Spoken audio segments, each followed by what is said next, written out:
un poquito de tiempo también para poder hacer un coloquio, porque solo los monólogos me parece que no son suficientes. Como decía muy bien José Antonio Moreno, estamos viviendo una época difícil, una época muy poco satisfactoria desde el punto de vista de los intereses de la mayoría de las poblaciones y, por lo tanto, muchos de nosotros y de nosotras lo que nos planteamos inmediatamente es decir, bueno, ¿y qué podemos hacer? Y entonces se plantea el tema de las alternativas, que parece que después de muchos años de crisis está haciendo surgir el interés, está planteando interés a muchos lugares, a muchos grupos, a muchas personas. ¿Qué podemos hacer para resolver este problema? Es a lo que le voy a dedicar mi exposición para ver cómo nosotros nos planteamos un poco este tema.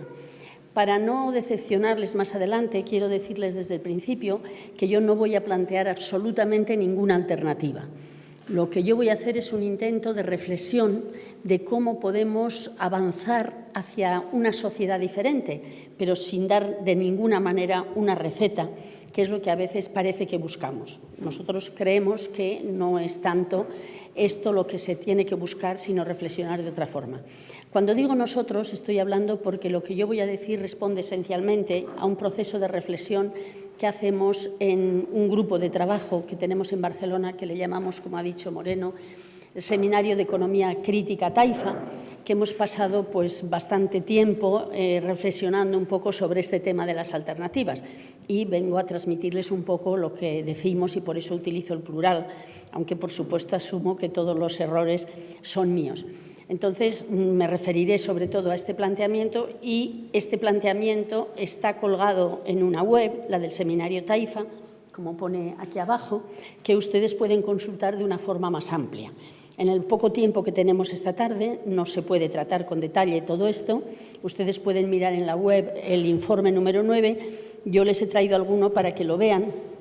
Nosotros hemos hecho estos informes, este informe concretamente, que ustedes lo tienen en la web, pueden descargarlo de allí. Y si alguien quiere, ahora es la sección publicitaria, tengo 4 copias en papel que hay que pagar, valen 5 euros cada uno. Pero solo tengo 4, porque solo las traigo para enseñar. Y el resto de las personas que tengan interés, pues por favor, descuélguenlo ustedes desde la web que les acabo de señalar. Vamos entonces a hablar de reflexionando sobre alternativas. Pero antes de esto yo quisiera hacer como una pequeña introducción, en el sentido de que es importante tener en cuenta que para hablar de economía, y especialmente diría yo de economía crítica, es importante precisar desde dónde nos situamos. No es verdad que existe una cosa como la economía. Las sociedades no son monolíticas, como todos sabemos. En las sociedades hay grupos, hay clases sociales. Y, por lo tanto, hablar de que existe una economía es algo que nos parece que lleva a engaño. No existe la roja, no existe, visto que en la colección de libros hay uno que habla críticamente de lo que es la marca España.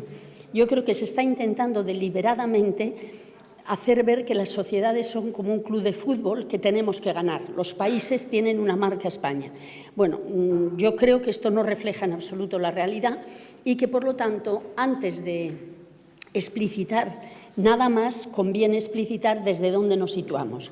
Y yo diría que nosotros, cuando hablamos de esta reflexión sobre las alternativas, estamos hablando desde la óptica de la mayoría de la población, de las clases populares, incluyendo en las clases populares a las clases medias. A veces, cuando se habla de clases populares, parece que solamente se habla de los trabajadores de base. Creo que ya es hora que nos demos cuenta que clases populares somos todos aquellos que nos ganamos la vida con nuestro trabajo. Y desde esa óptica nosotros hacemos una serie de planteamientos acerca del tema de las alternativas, que no cabe la menor duda que desde otra óptica, por ejemplo, la óptica del Gobierno o la óptica de los grandes poderes económicos, pues será diferente. Todos sabemos que parece que la única solución, entre muchas comillas, que nos proponen es ser cada vez más competitivos. Bueno, es una visión desde una óptica determinada. Nosotros vamos a plantear otra visión, y explicitamos, y queremos hacerlo muy preciso, que hablamos desde la óptica del bienestar de la mayoría de la población, entendiendo por tal las clases populares.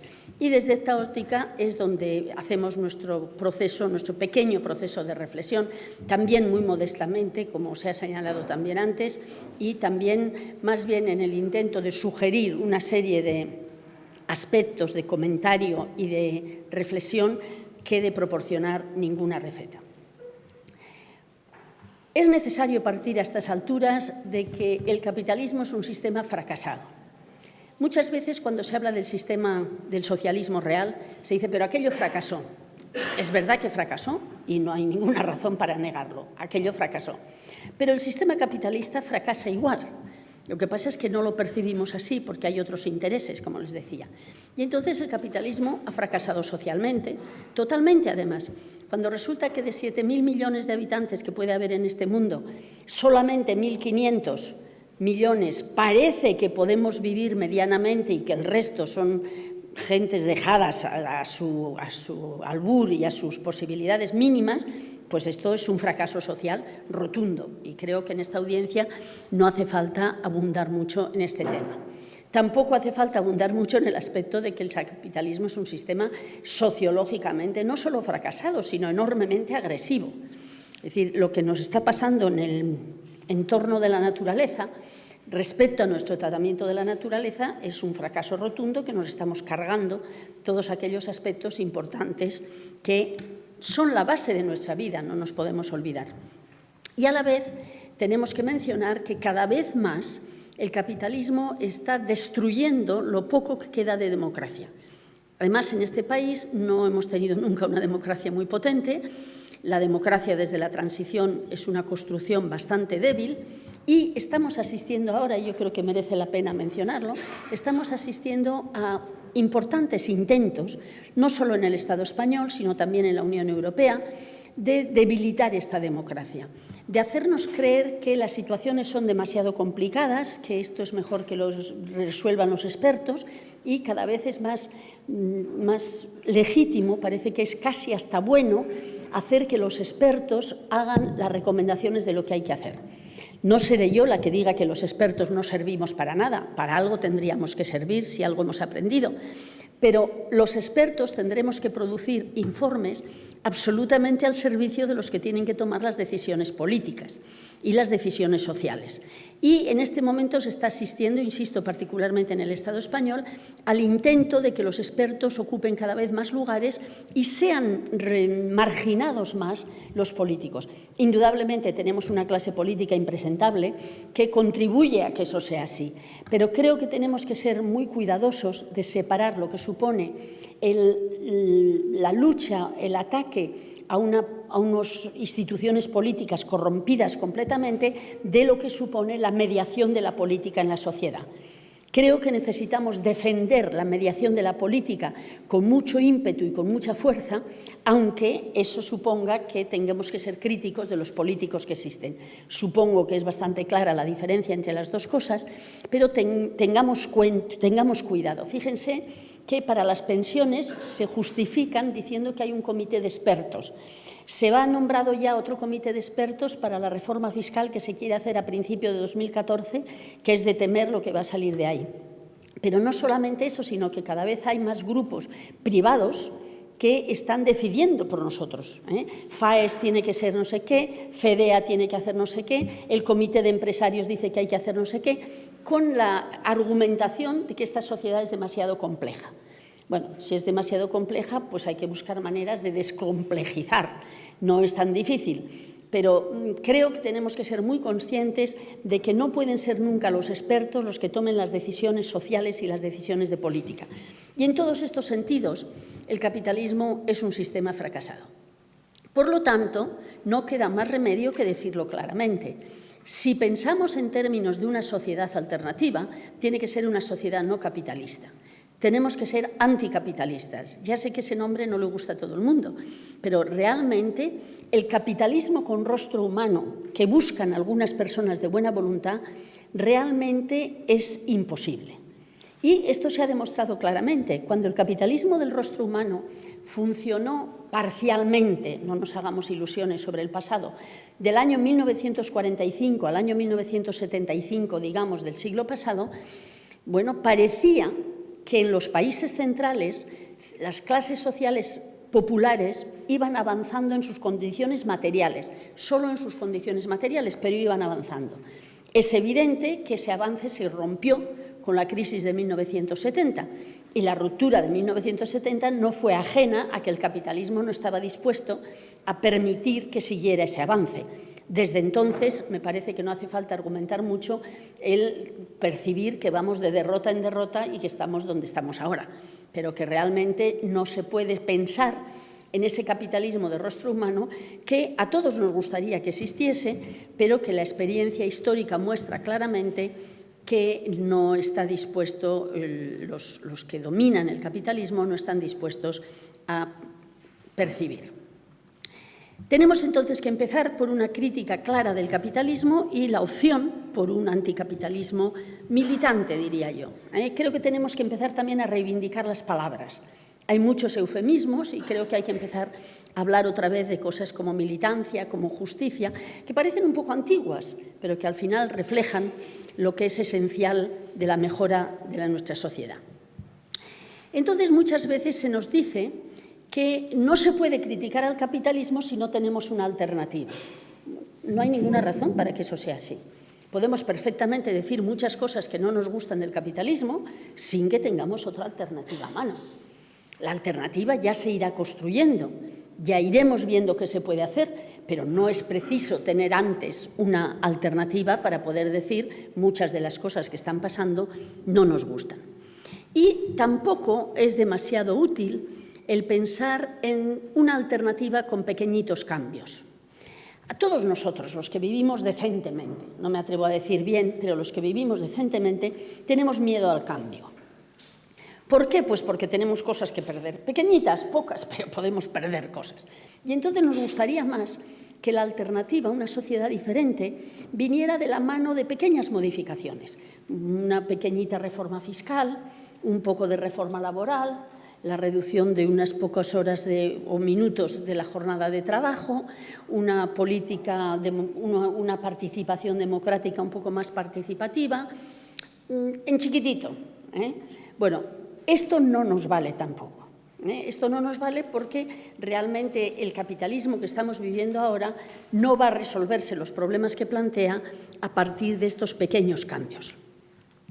Creo que necesitamos percibir que el desastre que supone el capitalismo y que Moreno ha explicado, me ha parecido que muy bien, pues requiere una transformación a fondo, requiere una transformación completa del sistema y que eso significa cambiar, sustituir los intereses minoritarios por los intereses mayoritarios. Esto que los jóvenes estadounidenses han dicho lo del 99% y lo del 1%, ¿no?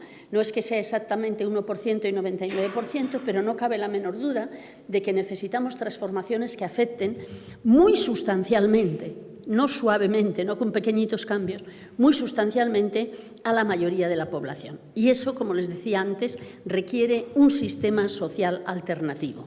No podemos ponerle parches a este sistema, necesitamos cambiar este sistema radicalmente. Para la reflexión en este tema existe una cierta confusión a veces, y es la palabra alternativas. Alternativas puede querer decir distintas formas de hacer las cosas. Y entonces muchas veces confundimos distintas formas de hacer las cosas con una sociedad alternativa. Yo querría explicitar que yo me voy a referir toda la tarde a una sociedad alternativa, no a instrumentos de cambio. No sé si me explico, pero es importante darnos cuenta que no estoy hablando de decir vamos a hacer una reforma fiscal o vamos a hacer una reforma financiera o vamos a hacer una reforma laboral. Voy a estar hablando de cómo podemos caminar hacia una sociedad radicalmente distinta y no confundirnos con expresiones perfectamente legítimas, que a veces se dice hay alternativas, pero son alternativas de instrumentos, son alternativas de medios. Por ejemplo, una reforma fiscal es un tema importantísimo en una sociedad, pero no lleva a una sociedad alternativa, es un instrumento para mejorar una distribución de la renta o puede serlo. Entonces, No es lo mismo hablar de una sociedad alternativa que de instrumentos alternativos. Y esos instrumentos pueden reflejar medidas y políticas existentes, pero no es lo que yo querría reflejar con la idea de una sociedad alternativa. Y hecha esta aclaración, querría pasar a hablar un poco de cómo podemos avanzar hacia la generación de una alternativa. Porque, aunque insistiré luego sobre ello, supongo que nadie tiene la ilusión o nadie cree en que la alternativa es una cosa que se puede lograr fácil y rápidamente. Necesitamos una transformación global, como les estaba diciendo. Una transformación global que tiene que estar radicalmente fundamentada en la forma de producir la riqueza. Siempre la forma en que se ha producido la riqueza, la forma de producir de la organización material de una sociedad, ha estado en la base de cómo organizar esa sociedad. Y entonces, necesariamente, tenemos que reflexionar sobre cómo generar ese modo de producción. Dentro de un modo de producción como el que tenemos actualmente, basado en la riqueza de unos pocos y en el beneficio privado para esos pocos, es imposible buscar una sociedad alternativa.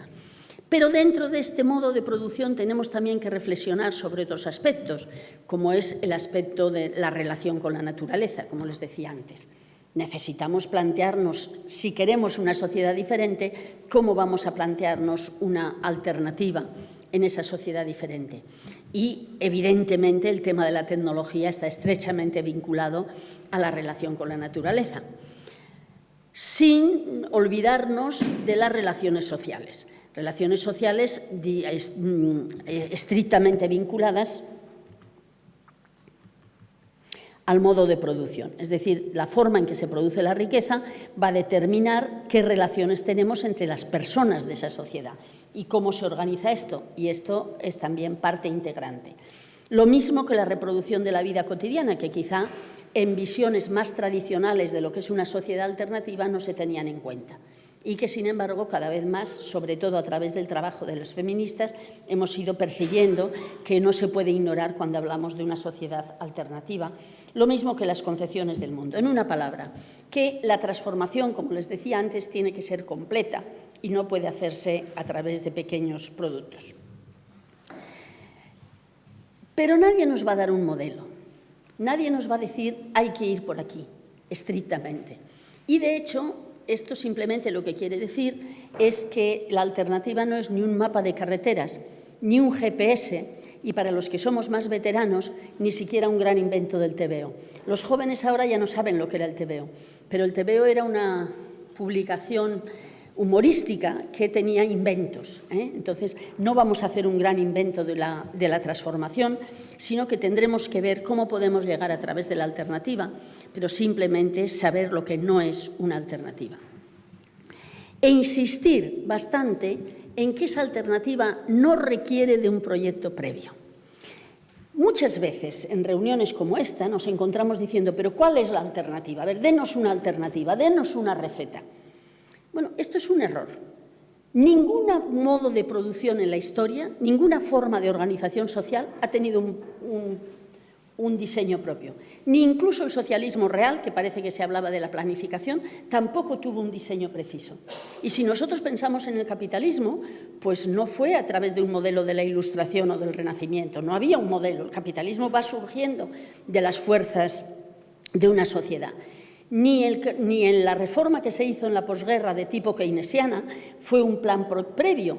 Keynes escribió después del New Deal, que es el cambio de política económica en Estados Unidos. Es decir, que realmente es una misconcepción, es un error pensar que necesitamos tener un proyecto y entonces seguir ese proyecto.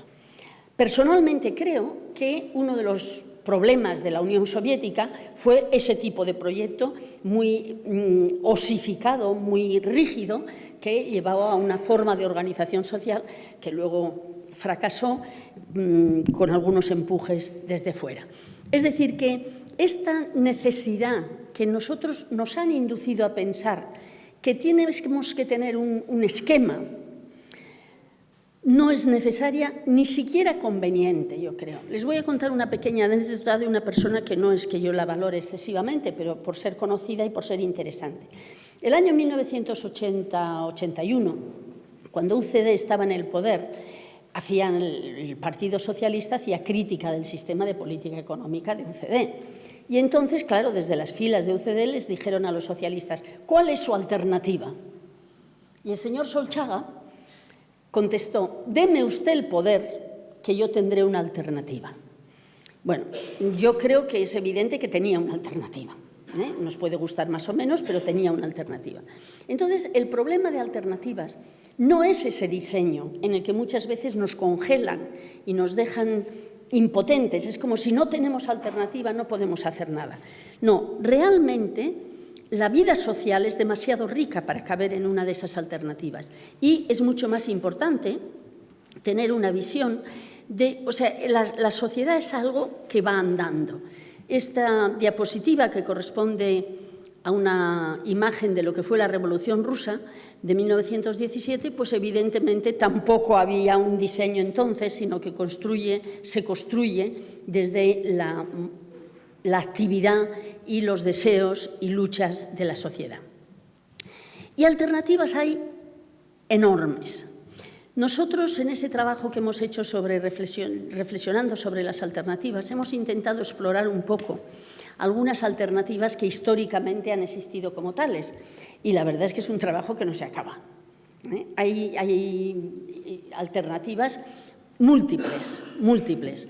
En esta publicación que les digo, que espero que algunos de ustedes tengan la curiosidad de mirar, nosotros hemos recogido pequeños resúmenes de los utópicos clásicos que hemos llamado, que son gentes que empiezan en Aristóteles ya haciendo proyectos de sociedades alternativas, que ninguna de ellas se ha llevado a cabo, pero que todas ellas conjuntamente pueden dar ideas sobre hacia dónde podemos o queremos caminar.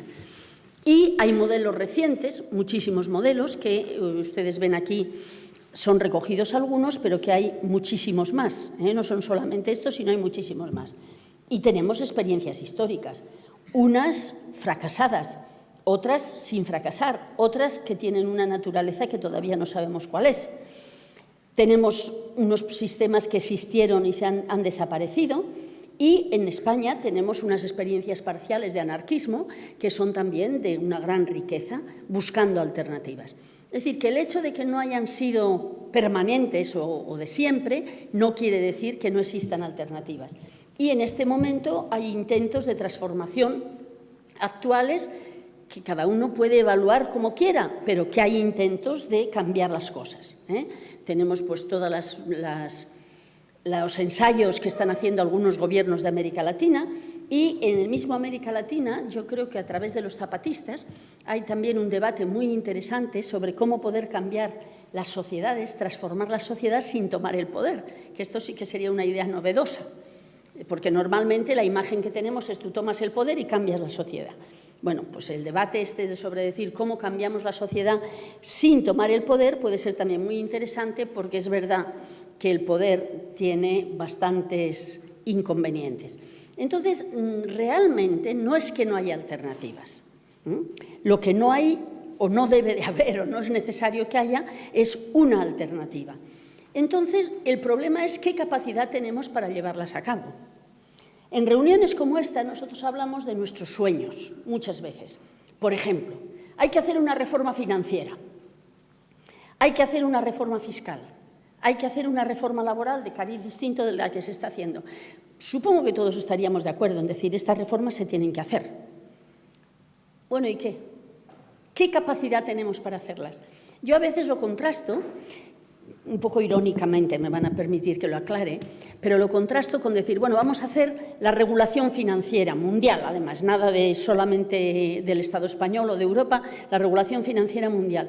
Y entonces entra un señor por allí, que es el conserje, y dije, oiga, que son las 9:30, se tienen que ir. Y entonces todos muy disciplinadamente nos vamos.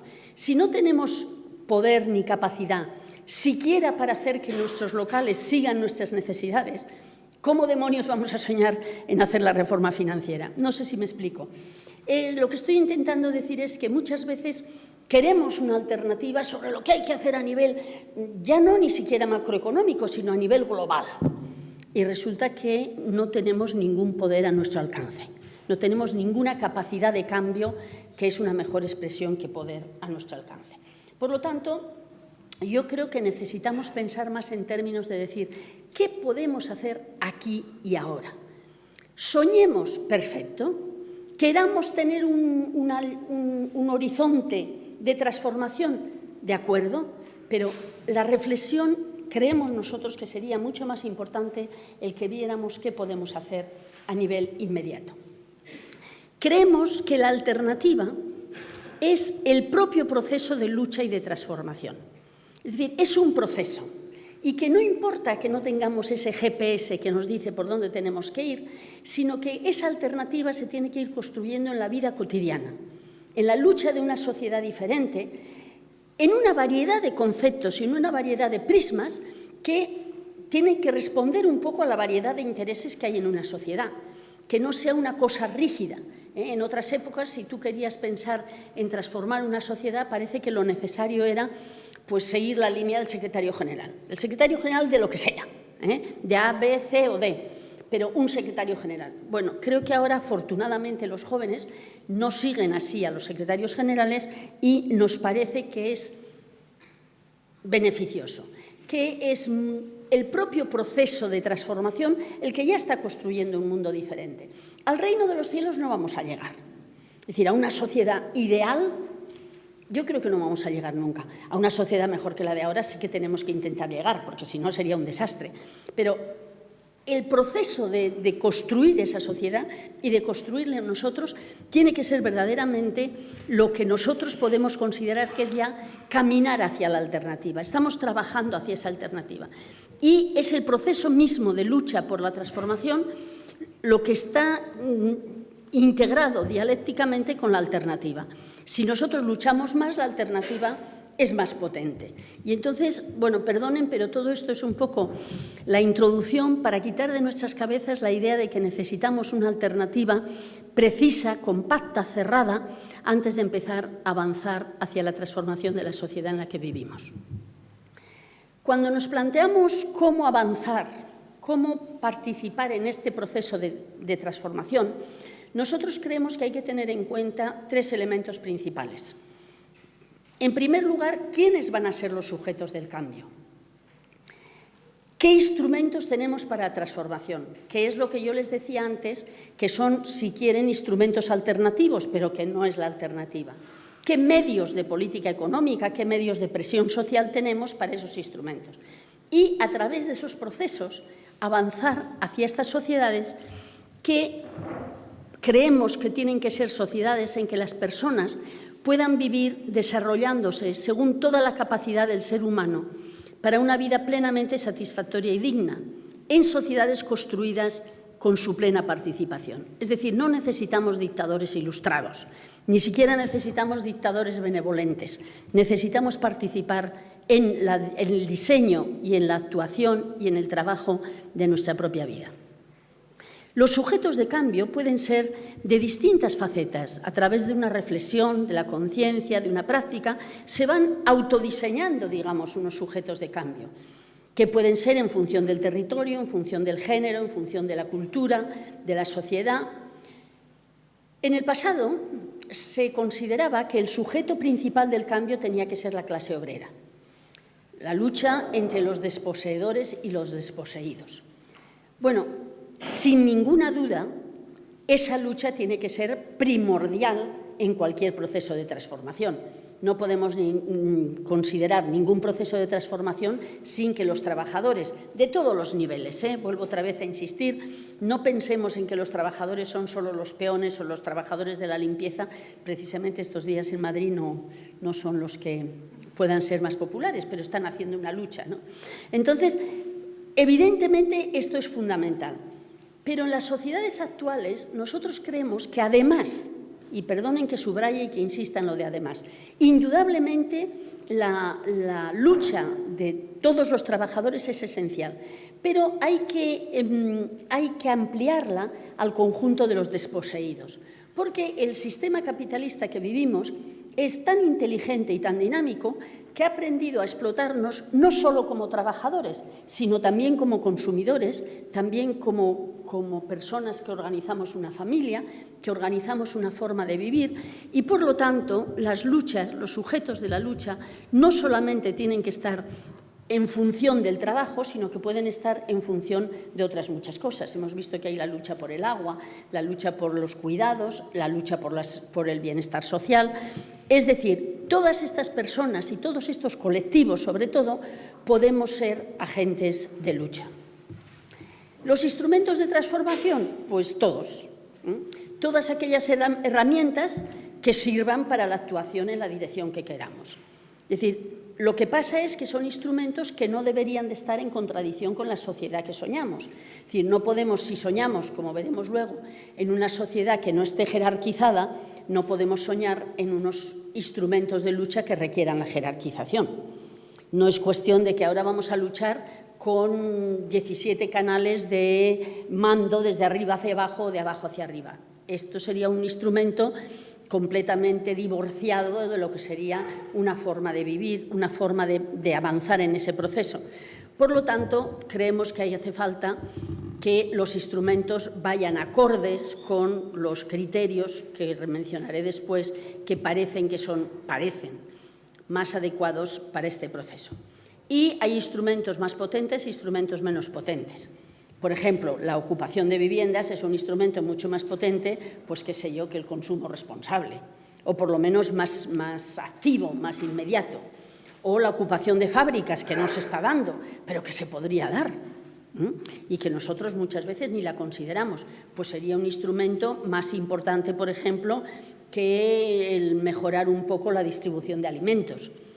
No quiere decir que los segundos no sean necesarios o no sean útiles, pero hay que reconocer que hay unos instrumentos más potentes y otros instrumentos más débiles y que unos tienen una potencia de transformación y otros tienen una menor potencia de transformación.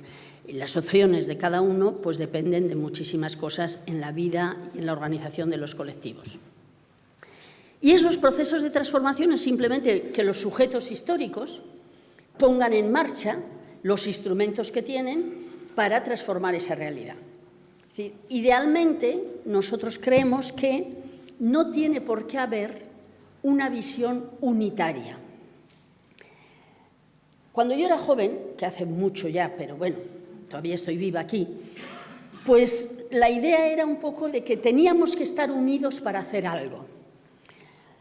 Nunca se llegaba, pero la idea era esta. Y me temo que todavía hoy, en muchas fuerzas, la idea es esta: tenemos que estar unidos primero para hacer algo después. Incluso en algunas audiencias hasta hablan de que todo el mundo tiene que unirse. Bueno, eso quiere decir que nunca haremos nada. Entonces, nos parece que en los procesos de cambio puede ser mucho más interesante plantearse la idea de trabajar en la diversidad, en una dirección común. Es decir, que no tenemos que tener el diseño, como si estoy repitiendo constantemente, un diseño único, sino que puede haber una multitud de diseños y avanzar en esos distintos procesos, como veremos en un segundo. Y para eso tenemos que tener en cuenta cómo está cambiando la sociedad. Todos nosotros sabemos que la sociedad está cambiando a una velocidad increíble.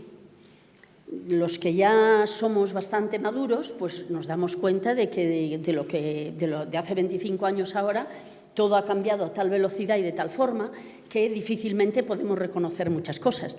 Los jóvenes no os dais tanta cuenta, pero ya os daréis, y realmente está cambiando a toda rapidez. Y eso lo tenemos que tener en cuenta. Y la segunda cosa que tenemos que tener en cuenta, que he hecho antes pequeña mención, es que de lo que tenemos que empezar es a recuperar nuestra posibilidad de incidir. Nosotros le podemos decir al señor Rajoy: queremos A, B, C y D. Y el señor Rajoy dice: muy bien, lo siguiente. Puede ser el señor Rajoy, puede ser cualquier otro señor. Lo que quiero decir es que no tenemos posibilidad de incidir. Nos hemos encontrado, por ejemplo, con 1.600.000 firmas para el tema de los desahucios. No ha pasado nada. 1.600.000 firmas, adelante. Incluso las votaciones cada 4 años, pues sí, marcan una mayoría parlamentaria o no, pero nada más. Y después es la estructura de los partidos, que es muy ajena a la ciudadanía, la que realmente va a determinar qué transformaciones se pueden hacer allí. Entonces, o reforzamos nuestro poder desde abajo, o como les decía antes, de poco vale que digamos hay que hacer cuando no tenemos ningún poder de incidir. Y teniendo en cuenta estas dos cosas, nosotros pensamos que hay que empezar a pensar, bueno, empezar no, porque ya se está pensando, de que tenemos que pensar de otra forma en cómo organizarnos políticamente y socialmente. Los partidos políticos y los sindicatos en la historia han sido extremadamente importantes, nadie va a negar su importancia, pero corresponden a etapas de la sociedad que ya han transcurrido y tenemos que tomar de ellas todo lo de bueno que han tenido, toda la responsabilidad que han tenido, pero en las condiciones actuales, siendo suave, diría que nos sirven más bien de poco. Tenemos que aparecer, están creándose, están saliendo. El M15 y otros muchos movimientos son espacios de autonomía nuevos, formas nuevas de organizarse y en esta especie de diversidad que les decía antes. Los movimientos sociales no responden a los criterios de los partidos tradicionales y de los sindicatos tradicionales. Y hay que tener en cuenta que esto es así y que puede estar ahí el germen de una formación política, de una organización política y social diferente, con mucha más creatividad, sin preocuparse tanto por este poder es mío, el otro poder es mío, simplemente de actuar.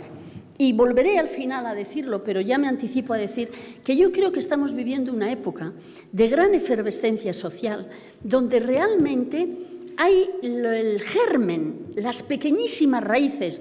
No quiero usar la idea de los brotes verdes porque está tan degradada ya y tan desprestigiada, pero hay los gérmenes, hay como las raíces, las semillas de toda una nueva forma de actuar socialmente y políticamente, dándole mucho más peso a lo social que a lo político probablemente, que en este momento no tiene una versión política potente, pero que no tiene por qué pensarse que no va a tenerla y que se llegará también de una manera diferente. Yo siempre digo que me da pena ser mayor porque creo que los jóvenes tienen un territorio apasionante por delante, porque tienen que inventar nuevas formas de hacer política, nuevas formas de construir la sociedad, y que eso es inevitable y se está dando ya. No es que estamos hablando del futuro. Hay montones y montones, como nunca ha habido, creo yo, de pequeños grupos de gente que está intentando hacer otras cosas. Y esto es una parte importante que no podemos ignorar. Entonces, teniendo en cuenta todo eso, las líneas generales, podemos intentar diseñar algunas líneas generales para cómo actuar. Y en esas líneas generales, además, son obvias. Es verdad que son muy generales, pero nos pueden guiar. Es una forma de brújula un poco, ¿no? De que lo primero que hay que pensar es que la sociedad no se puede regir por la búsqueda del beneficio privado. Ustedes saben bien que nos están hablando de la teoría del goteo, de la economía del goteo. Cuando nos dicen que si los ricos, muy ricos, están contentos, van a invertir. Y de esa inversión se generarán los puestos de trabajo y el bienestar para los que estamos debajo. Bueno, como retórica no está mal, pero también sabemos perfectamente que eso no se cumple. Y, por lo tanto, tenemos que pensar que esa búsqueda del beneficio privado por unos pocos es la que nos ha llevado a la situación tan degradada que tenemos ahora. Por lo tanto, el objetivo no puede ser ese beneficio, sino hay que buscar el bienestar de la sociedad. Y, como les decía antes, las estrategias tienen que ser participativas, democráticas, abiertas, plurales y además igualitarias. Y creo que tenemos que empezar a reivindicar cierto tipo de lenguaje, en el sentido de que ahora no se habla de justicia. ¿Han oído ustedes hablar mucho de justicia? Normalmente a máximo hablamos de equidad, pero justicia ya es una palabra antigua, queda fea. Hablamos de crecimiento, hablamos de competitividad, hablamos de austeridad. Bueno, pues hay que empezar a decir, no queremos una sociedad cuyo objetivo fundamental sea ser competitiva, porque esa sociedad competitiva no nos lleva a ninguna parte para una sociedad armónica y para una sociedad social y para una sociedad justa. Entonces tenemos que empezar, perdonadme, pero yo diría ser un poquito más agresivos.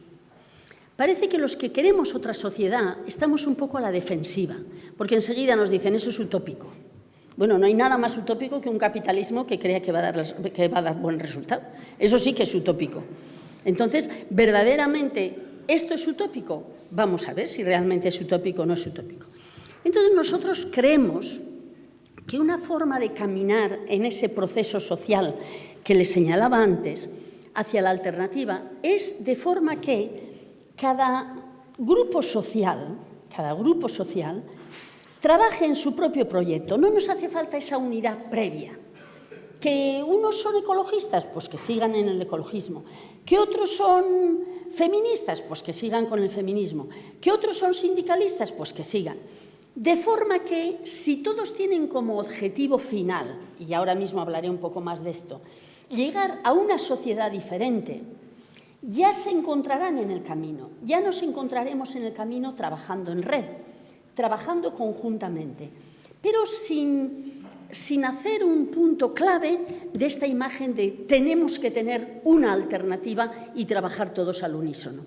Lo importante es que cada colectivo, las personas solas pintamos poco, puede haber héroes, pero no son lo más importante, sino que cada uno funcione, de forma que entonces llegaríamos a que la mayoría de la sociedad verdaderamente visualice otra sociedad y esté de acuerdo. Yo he aprendido mucho en el poco trabajo que he hecho en algunos países latinoamericanos. Me impresionó mucho mi experiencia de Nicaragua y me voy a permitir contársela en 2 minutos. El año 1979, como todos sabemos, los sandinistas tomaron el poder frente a una dictadura brutal. Hubo un entusiasmo mundial enorme por el triunfo de los sandinistas. Y los sandinistas tenían además el respaldo de su propio pueblo, que estaban hartos, absolutamente hartos de Somoza, y lucharon con sus élites. Bueno, pero ¿qué pasaba? Que en el fondo eran esas élites las que querían otra sociedad. En el mejor de los sentidos, pero eran ellos los que querían esa sociedad. Era el Frente Sandinista, los dirigentes del Frente Sandinista. Y el pueblo lo que quería era vivir un poquito mejor, pero no pretendía otra sociedad. Aparte de la lucha de la contra de Estados Unidos, bueno, todas esas cosas que sabemos. ¿Qué pasó? Que como la voluntad de una sociedad alternativa, que no es solo los aspectos económicos, no estaba arraigada, en el momento que ese bienestar económico que la gente esperaba no pudo venir de manos del gobierno del Frente Sandinista, la gente se desencantó. Y en las primeras elecciones democráticas que hubo, votaron a la señora Chamorro, que era la representante de la derecha. Es decir, que todo un esfuerzo que unas élites de muy buena voluntad puedan hacer por transformar una sociedad, en el fondo no se consolida, y de hecho no se ha consolidado en ningún sitio, en ninguno de los países, si no es toda la gente, o una inmensa mayoría, la que está detrás de esto. Y es hacia ahí hacia donde debemos de caminar. Yo creo que si todos trabajamos con este objetivo de una sociedad alternativa en la diversidad de proyectos, entonces lo que resulte, que no será este final, sino será un camino, lo que resulte estará consolidado, anclado en las bases de la sociedad y, por lo tanto, será mucho más sólido. Es decir, en este nuevo planteamiento hay que crear formas de actuar firmes, pero también flexibles. Hay que cambiar la forma de hacer política. Y estas instituciones políticas que han existido hasta ahora, pues ya no serán el centro. Ya sé que a mucha gente puede no gustarle, porque ha habido mucho esfuerzo en muchos partidos y muchos sindicatos, pero es que es ir contra la historia. Y, por lo tanto, tenemos que trabajar juntamente con la historia. Necesitamos transformar completamente y va a ser muy difícil, pero hay que pensar que sea posible. De todas formas, no cabe la menor duda de que algunas ideas generales tenemos que tener. Es verdad que puede haber proyectos pues, muy extraños, qué sé yo, la derecha francesa pues tiene su proyecto, la aurora, ¿cómo se llama? La aurora dorada de Grecia tiene su proyecto, el Tea Party tiene su proyecto. Claro, no podemos colaborar en este tipo de proyectos, pero lo que nosotros planteamos aquí es ciertas pautas, solo ciertas pautas, para el debate entre los diversos grupos sociales, para que las distintas actividades en esa diversidad se dirijan en una orientación común, cada uno a su manera. Y a nosotros nos parece que podemos diseñar unas cuantas de estas orientaciones comunes, pero que no son exclusivas, que pueden ser modificadas, alteradas por distintos grupos sociales si se reúnen para debatir lo que quieren hacer conjuntamente. Y para nosotros, los aspectos que son muy importantes serían los que recogemos aquí. Un régimen de producción comunitario, ahora desarrollaré brevemente cada cosa, que el sistema de propiedad propuesto sea colectivo, un sistema de distribución equitativo, una gestión del poder horizontal y un sistema de valores que vaya en esa dirección. Es decir, si queremos un sistema justo que no explote ni a las personas ni al medio ambiente, ni a la naturaleza, ni derroche los recursos, tiene que ser un sistema de propiedad que busque el bienestar de la comunidad y no, como les decía antes, el bienestar de unas personas específicas. Que sea más importante la validez de lo que vamos a producir que el valor que tenga para obtener beneficios. Nos podemos encontrar con empresas fantásticas de producción de televisiones de plasma, mientras hay gente que no tiene para vivir. Entonces, habría que planificar también por dónde ir. Hay que ir hacia la desmercantilización de la naturaleza. Ustedes están viendo que ya dentro de nada vamos a respirar pagando. Ya tenemos que pagar prácticamente por todo. Bueno, hay que desmercantilizar el máximo de bienes comunes. Y, como les decía antes, pensar que la justicia puede ser más importante que el crecimiento o que la eficacia o que la eficiencia. Es decir, un régimen de producción que no busque el beneficio privado. Y para que ese régimen de producción sea posible, no puede haber propiedad privada de los recursos productivos. Creo que tenemos que ser claros. La propiedad privada de los recursos de producción, por supuesto, no de los niveles de consumo normal, ni de los cepillos de dientes de las personas, no es compatible con una sociedad alternativa. Por lo tanto, hace falta un control social de los recursos y de las infraestructuras para la reproducción de la sociedad. Esto puede tomar muy diversas formas. Puede haber empresas públicas, puede haber empresas municipales, puede haber cooperativas, puede haber iniciativas comunales. Todo esto se tendrá que inventar, actualizar y reinventar. Pero lo que es importante es pensar que no puede existir que unos señores decidan, unos poquitos señores, porque en el capitalismo no es importante solamente la explotación material, es que hay una capa social mínima que toma todas las decisiones económicas de un país. ¿Qué van a producir? ¿Cómo van a producir? ¿Quién va a producir? Y realmente, mientras esto sea así, es imposible tener una sociedad ni justa ni equitativa. Y hay que pensar que hay que organizar cómo generar bienes públicos, sanidad, educación, infraestructuras, energía, agua. Todo esto se tiene que planificar. No podemos estar al albur de unos señores que decidan invertir o no en la mejora del aprovisionamiento de agua. O no podemos estar al albur de unos señores que decidan que de momento van a haber unos medios de producción energética no renovable, si es rentable y si no es rentable, no. Si verdaderamente tuviéramos nuestras cabezas un poco libres de todo el peso social en el que nos movemos, nos daríamos cuenta que es absurdo lo que estamos planteando. Entonces, los bienes públicos tienen que ser a través de decisiones sociales. Y pensamos que sería necesario plantear que nadie en una sociedad como la española, donde hay medios de producción suficientes, que nadie tenga que carecer de las necesidades básicas. ¿Cómo? Con interrogantes. ¿Sirve la renta básica? ¿Sirve algún otro sistema? Será a debatir. Pero cualquier persona, por el hecho de nacer, tiene que tener el derecho a la sobrevivencia y a la vida digna, por lo menos. Y creo que hay un elemento en el que podemos empezar a actuar ya, que es decir, no podemos tolerar la pobreza. Ustedes habrán observado, como yo, que está de moda contar pobres. Cáritas cuenta pobres. Tenemos un 21% de pobres. Y luego no sé qué otra institución también cuenta pobres. No es el 21, es el 19. Y la otra institución dice, soy el 23%. Bueno, quizás sea necesario, no lo discutiré, pero ese no es el problema.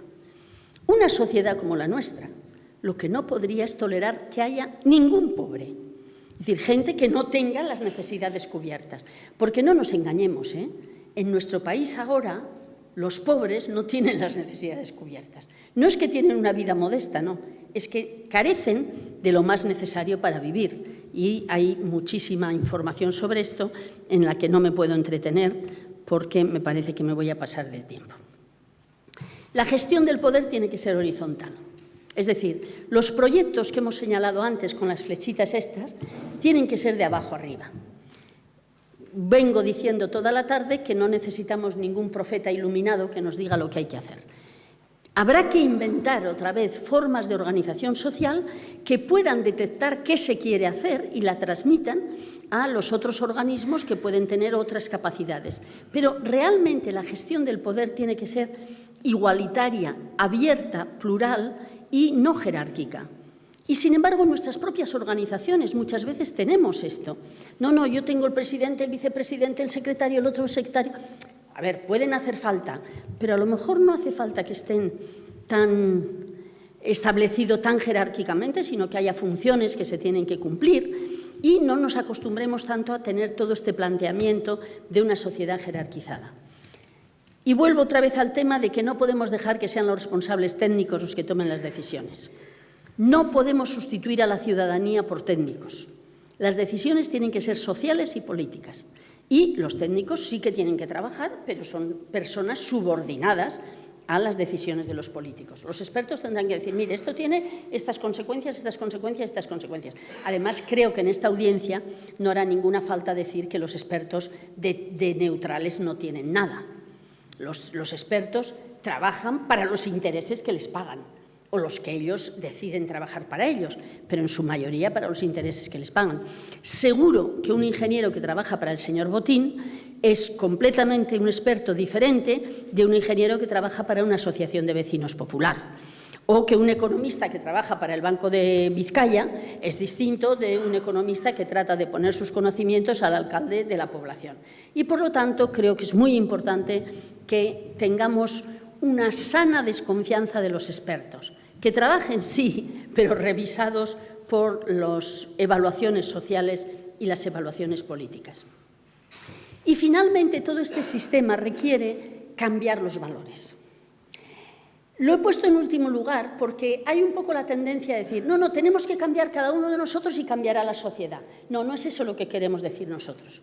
Una sociedad determina también muchas estructuras de pensamiento que hacen más fácil o más difícil el cambio. Es decir, el ser cada vez más bueno cada uno no quiere decir que la sociedad va a cambiar sustancialmente. Hacen falta unas estructuras. Pero dentro de esas estructuras, una parte importante es tener valores distintos.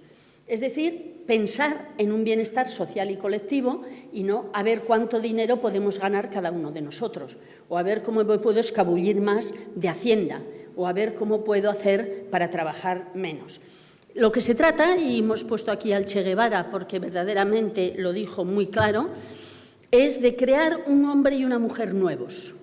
Pero esto no basta, esto tiene que ser dialéctico con la creación de estructuras. No sé si me explico.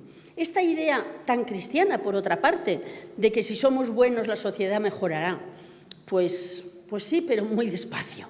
Y además sí, pero no mucho. Y entonces creo que tenemos que combinar las dos cosas y que es muy importante generar nuevos valores y crear una cultura de una nueva sociedad, de una forma de pensar y de hacer diferente a la que hemos tenido hasta ahora. Voy rápido, me voy a saltar algunas cosas. ¿Por dónde empezar? Pues, como les decía antes, nosotros decimos creando ámbitos de autonomía. ¿Qué quiere decir? Pues que cada uno de nosotras y nosotros busquemos colectivos con los que creamos que tenemos cierta afinidad y que vayan en la dirección de la transformación. No que vayan en la dirección de querer humanizar el capitalismo, porque ya les he dicho desde el principio que eso no va a funcionar y no está funcionando, sino cómo podemos transformar el capitalismo. Y entonces empezar a trabajar en aquel colectivo que nos parece necesario. Y a eso nosotros le hemos llamado crear ámbitos de autonomía, es decir, no esperar. Esto es un ámbito de autonomía. Economistas sin Fronteras es un ámbito de autonomía y está trabajando y está empezando y ojalá crezca. En el sentido de decir, bueno, nosotros tenemos una tarea y en esa tarea vamos a ir avanzando y luego nos pondremos de acuerdo con otros ámbitos y nos pondremos de acuerdo con otra gente que quiere lo mismo en otro sitio, trabajando en red, y así iremos avanzando de abajo hacia arriba. Y eso quiere decir que será largo. Esta imagen de que el cambio tiene que ser rápido es una quimera. Si llevamos siglos de capitalismo, no vamos a cambiar en 2 meses. Cuando la gente dice, por ejemplo, es que el M15 fue un fracaso. No. Lo que pasa es que nadie puede esperar en su sano juicio que el M15 vaya a suponer una transformación social. Pero el M15 sí que está, en parte por lo menos, en la base de muchas iniciativas muy positivas que se han organizado en muchos sitios. Es un proyecto a largo plazo. O sea, no es algo que va a cambiar ni en 2 años, quizá ni siquiera en 2 décadas, pero en el que tenemos que empezar a trabajar ya. Y además esto permite que trabajemos todos. O sea, no hace falta que te apuntes a una cosa que no te guste. Apúntate a una cosa que te parezca que tiene capacidad transformadora y trabaja desde ahí, siempre con las antenas abiertas de cómo puedes colaborar con otros para ir avanzando en bloque y para ir avanzando cada vez más. Y luego ya discutiremos por dónde vamos unos y otros. Nosotros pensamos, por ejemplo, que esto nos permitiría, suponiendo que esta es la situación actual, la lucha de los movimientos sociales por una transformación, quizá llegue un momento en que haya unos movimientos que queramos otra sociedad, que digamos, bueno, luchamos por un anticapitalismo fuerte. Puede haber otros que digan, bueno, nosotros no queremos un anticapitalismo, queremos humanizar el capitalismo. Yo ya les he dicho que a mí me parece que eso es inviable, pero tengo todo el respeto por los que crean esto. Y entonces decir, bueno, pues si estamos por aquí, hasta aquí podremos ir juntos. Ya discutiremos luego. Pero trabajemos ya.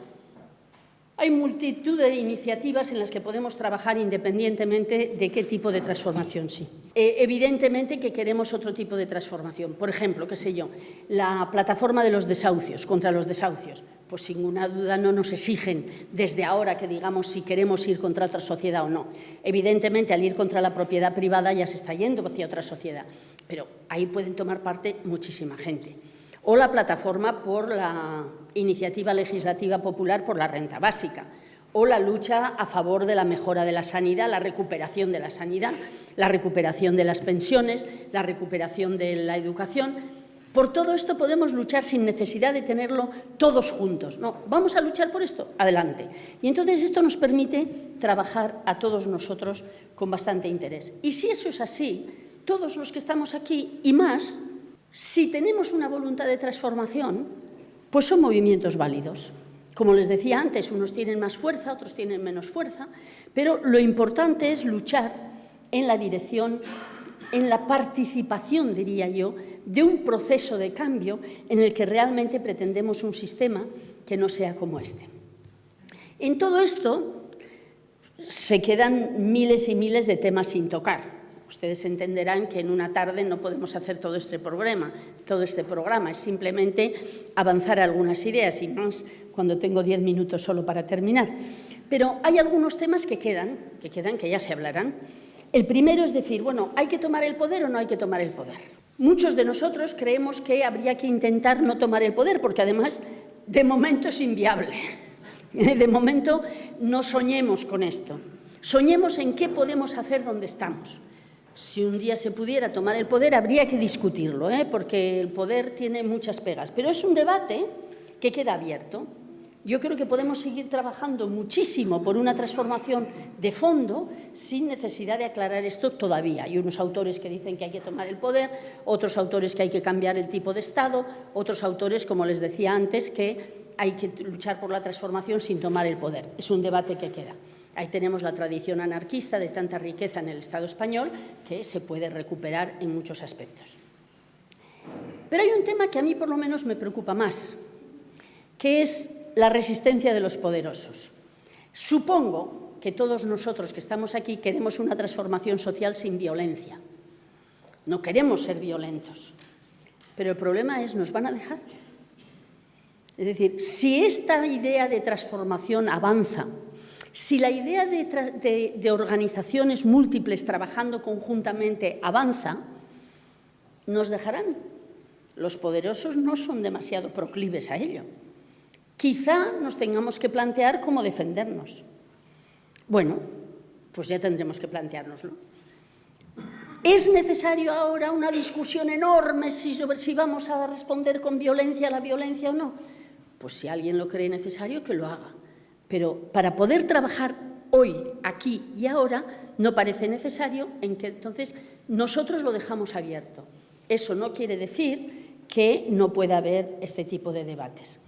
En definitiva, y para que quede más bonito, pues que nosotros visualizamos un poco el futuro como el intento de convergencia de todas las gentes que luchan por la transformación, de formas diferentes, como pequeños arroyos. Los economistas sin fronteras han dicho, somos pequeños y modestos. Bueno, a ver quién levanta la mano que no sea pequeño y modesto en los movimientos sociales aquí hoy, ¿no? O sea, que realmente yo creo que es una unión de muchas debilidades pequeñas, pero que si tenemos claro que queremos transformar la sociedad, todos juntos, yo sueño un poco, quizá podamos construir esta gran ola que genere verdaderamente una sociedad alternativa. Porque si no tenemos esa sociedad alternativa, vamos a la barbarie. Y de hecho el testimonio es de que estamos yendo a sociedades cada vez mucho peores. Es decir, o cambiamos, la palabra socialismo ha sido tan desprestigiada que da un poco de vergüenza ponerla así, pero no podemos citar a una persona cambiándole la palabra. Y Rosa de Luxemburgo cita socialismo, barbarie. Creo que estamos en un momento que estamos asistiendo a la barbarie ya. Ustedes piensen en Lampedusa. ¿Eso no es barbarie? O piensen en las navajas que han puesto en los alambres. O piensen en los niños que tienen hambre en este país. ¿Eso no es barbarie? Entonces, o cambiamos o vamos o estamos ya viviendo parcialmente en la barbarie. Y para acabar un poco con una nota más optimista, pues supongo que no hace falta que sepan mucho catalán para entender lo que pone. Es verdad que lo que necesitamos es luchar a pie de calle, luchar desde abajo y luchar juntos para avanzar en este proceso que en sí mismo constituye ya una alternativa.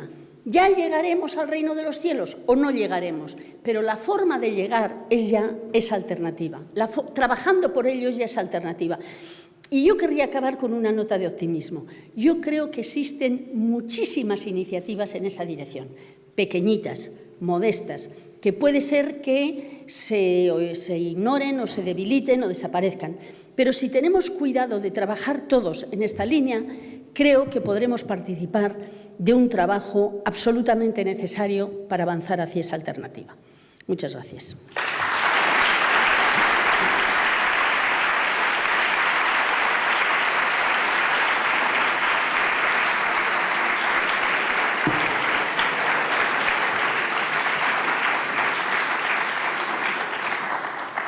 Bueno, la exposición me ha parecido brillante y además los esquemas sencillos pero muy gráficos y muy bien planteados en general.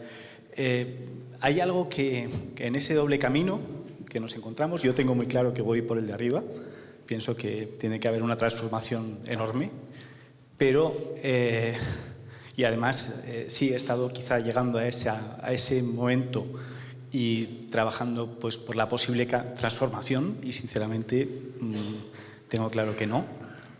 Pero es que estamos planteando el cambio del capitalismo, estamos hablando de capitalismo.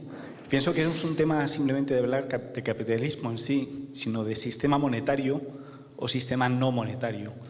Y ahí viene también uno de los temas por los que yo, sobre todo al final, me he desanimado bastante con la exposición, porque creo que no es un tema de luchar contra nadie, ni de tener poderosos y no poderosos.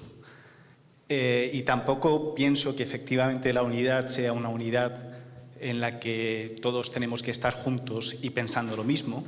Creo que efectivamente la diversidad es fundamental. Pero lo que sí que es cierto es que a nivel energético, a nivel de la creación de la naturaleza en sí, sí que somos una unidad. Yo soy usted, usted es yo, y yo soy esta silla también, y soy la atmósfera en la que estoy. Entonces, el concepto de lucha no existe, sino el de colaboración para realmente generar una sociedad mejor. En ese sentido también, por último, y ahí es la pregunta, si yo estoy buscando un sistema no monetario y quiero ser coherente también con uno de los puntos en los que dice no utilices herramientas que no sean coherentes con tu objetivo, mi situación actual es compleja. Y mi situación actual es compleja. Y yo entiendo, como dice, que no sé cuál es el camino y no me extraña, es normal, pero si me dan luces, pues le agradezco. Bueno, perdone que yo discrepo. Desgraciadamente tenemos que luchar contra el capitalismo. Ellos mandan. No es una fuerza amorfa. A usted cuando un empresario le dice le voy a rebajar el 30% el salario, si es usted el empresario, usted está rebajando el salario de otros. Bueno, y esto es grave. Y sobre todo usted está tomando una serie de decisiones que, no digo en su caso personal, pero en conjunto la clase empresarial toma las decisiones para ganar dinero. No toma pensando si lo que está haciendo es mejor o peor. Entonces, el no luchar contra nadie es un desideratum, pero yo creo que vivimos una sociedad anclada en el conflicto, absolutamente anclada en el conflicto. Lo tiene usted en las calles de Madrid en este momento. Y lo tenemos, bueno, es desgraciadamente, pero es que es la naturaleza del sistema que vivimos. Entonces yo le digo, claro, podemos pensar en un sistema monetario o no monetario. Yo la cuestión del dinero, la verdad es que depende de cómo se use. Personalmente no creo que haga falta no tener dinero. Otra cosa es no tener capital, pero ahí entraríamos en otra disquisición que a lo mejor no tenemos tiempo. Usted dice, no concepto de lucha, sino de colaboración. Sería ideal, pero no veo yo que el Banco Santander ni el BBVA están dando créditos a aquellas actividades que sirvan para la gente. Ni veo que Iberdrola, a lo mejor, está tomando decisiones que son las que van a mejorar la cuestión de la energía. O me preocupa muchísimo, por lo menos a mí, que se esté reprivatizando el agua. Claro, entonces, somos una sociedad de conflicto. ¿Que idealmente tendríamos que ir a una sociedad de colaboración? Ojalá. Y lo que yo estoy diciendo es, avancemos en lo que podemos y avancemos como podemos, con una brújula que nos diga hacia dónde ir. Pero el conflicto, me temo que en el capitalismo es inevitable. En la historia de la humanidad es inevitable, no solamente en el capitalismo, pero en el capitalismo se está reforzando mucho más. Pregúnteles a los inmigrantes, o pregúntales a los trabajadores que están sometidos a un ERE, o pregúnteles a las amas de casa que no tienen salario ni lo han tenido nunca, o a la gente que está dependiendo de la ley de dependencia. Es decir, si miramos alrededor, la sociedad en la que vivimos, por no mencionar corrupciones y otras cosas, la sociedad que vivimos está llena de conflicto. ¿Que sería ideal que no hubiera? Sí, pero hay. Y entonces yo creo que lo que nosotros pensamos, por lo menos, es cómo cambiamos esta sociedad hacia una sociedad en la que haya mucho menos conflicto o no haya conflicto, pero ahí hay que llegar. Y para llegar ahí, desde donde estamos ahora, pues hay que empezar donde estamos. Y ahí el conflicto existe. Y me temo yo, además, que en el momento que verdaderamente fuésemos muy potentes o mucho más potentes de lo que somos ahora, como les decía antes, igual no nos dejan.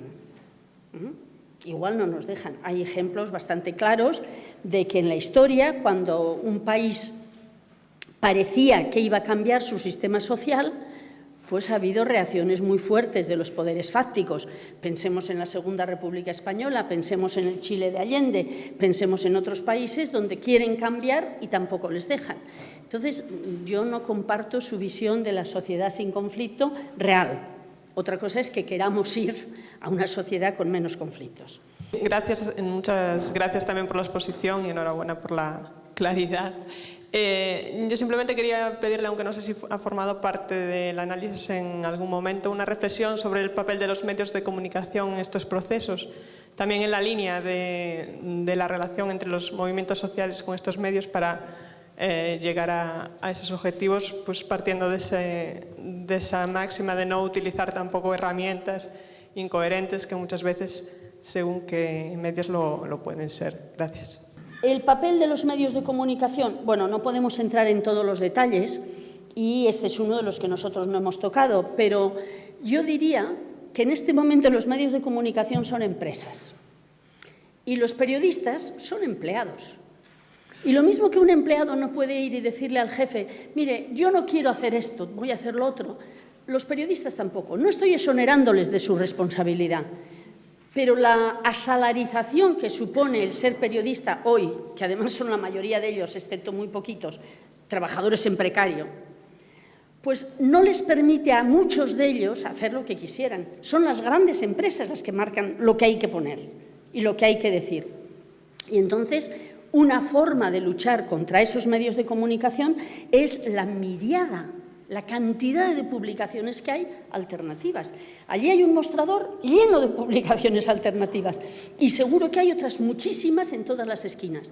Entonces, lo que tenemos que hacer es seguir potenciando esto. Los medios de comunicación, yo creo que mientras sean empresas para ganar dinero, como son ahora, pues seguirán haciendo lo que hasta ahora. Y los periodistas que trabajen para ellos, insisto, pueden tener una responsabilidad personal, pero no tan grande, porque si no, no comen. Cuidado, no estoy diciendo que tienen que escribir, pero es que no pueden escribir de otras cosas. Y entonces, a ver, aquí sí que tenemos otro conflicto entre la responsabilidad personal, pero el medio de comunicación masivo verdaderamente no es nada más que una empresa. Y piense que esas empresas, todas, las que son medios de comunicación importantes, o son públicas, en cuyo caso es el gobierno el que dicta lo que pasa, y los gobiernos no son neutros en la comunicación. Ustedes tienen el ejemplo de Telemadrid, está Valencia, está la tele de Cataluña, están todas las teles, responden a los grandes criterios del gobierno y de los poderes económicos. Y eso, mientras haya capitalismo, será así. Lo que pasa es que hay también, afortunadamente, muchísimas publicaciones alternativas que es a las que tendríamos que ir y es las que tenemos que potenciar. Tenemos que terminar. Lo siento mucho, seguiríamos hablando mucho rato, pero otra vez. Muchas gracias. Muchas gracias, Mire. Bueno.